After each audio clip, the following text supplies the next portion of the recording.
Hello YouTube, welcome back to this week's video. This is 2E0IQJ. So here we have a selection of radios. We've got the Sennheiser 8800, we got a UV5X, and we also got a Socotran. Now these are all programmable via Bluetooth. So you can program this one via Bluetooth app, you can program this one via the Bluetooth app, and you can program this one using the TID wireless radio programmer, which I did a few weeks back. I showed you how to program in a UV5R. I programmed in a simplex frequency on this radio. I also noticed that when you try to use repeater function to pick up the repeaters, that didn't work. And I've also noticed that loads of other problems with the app. So in the video, I programmed in a simplex frequency, and I programmed in 145425, which is the local frequency I use around here to talk to the Cube, or Robert as he's known on the amateur radio. So if we turn the radio on,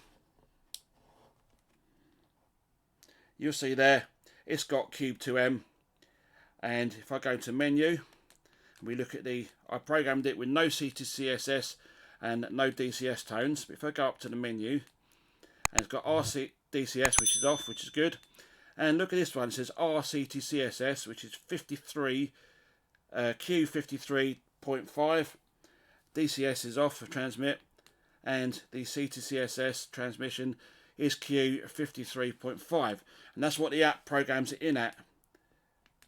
You can then turn it off if you want to, which is what I'm going to do now. There we go, it's now turned off. And it's just one of them annoying things you have to program in the app.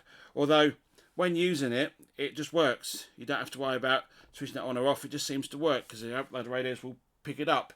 So it seems to me that these apps for these Bluetooth programming for the radios tend to have loads of quirky issues. Like these ones work, but they're a bit clunky. The TID wireless radio programmer more or less works, but it's got loads of issues. But yet when I programmed in this radio, which is the UV5R, if I turn it on and I programmed in Cube 2M, it read the radio and it's put it in as C2. If I go to the menu and we go up again to the, so CTCSS, DCS and all that sort of stuff's all turned off.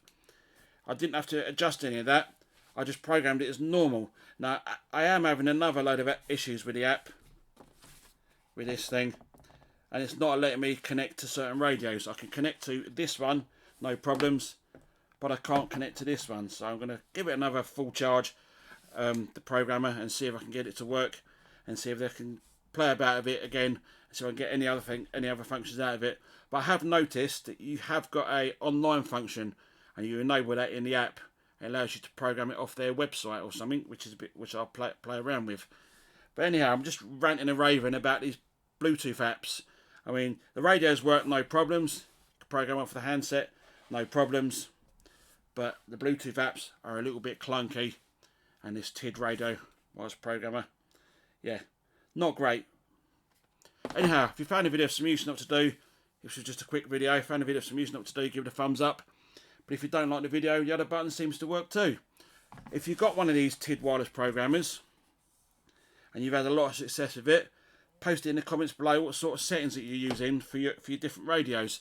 I do want to try and get a Radtail radio or TID radio and see if I can program it properly with that. See if that makes any difference. Shouldn't make any difference, and I'm not sure it will. I don't really want to go out and buy another radio. So I've got too many blooming handhelds. I've got 4 sitting here on the desk. I've also got 2DE, FT70, and I've got Retivis and all sorts.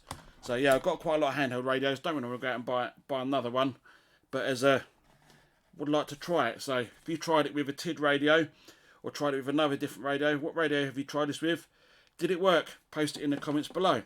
Anyhow, I've said earlier, if you like the video, give it a thumbs up. Don't like the video, I guess the other button seems to work too.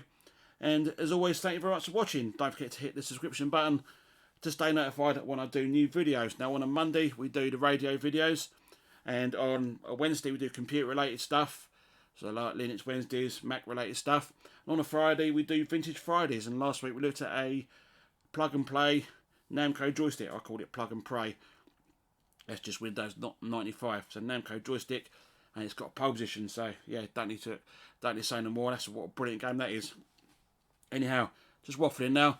Thank you very much for watching, and I'll see you in the next video. This is 2E0 IQJ 73 for now.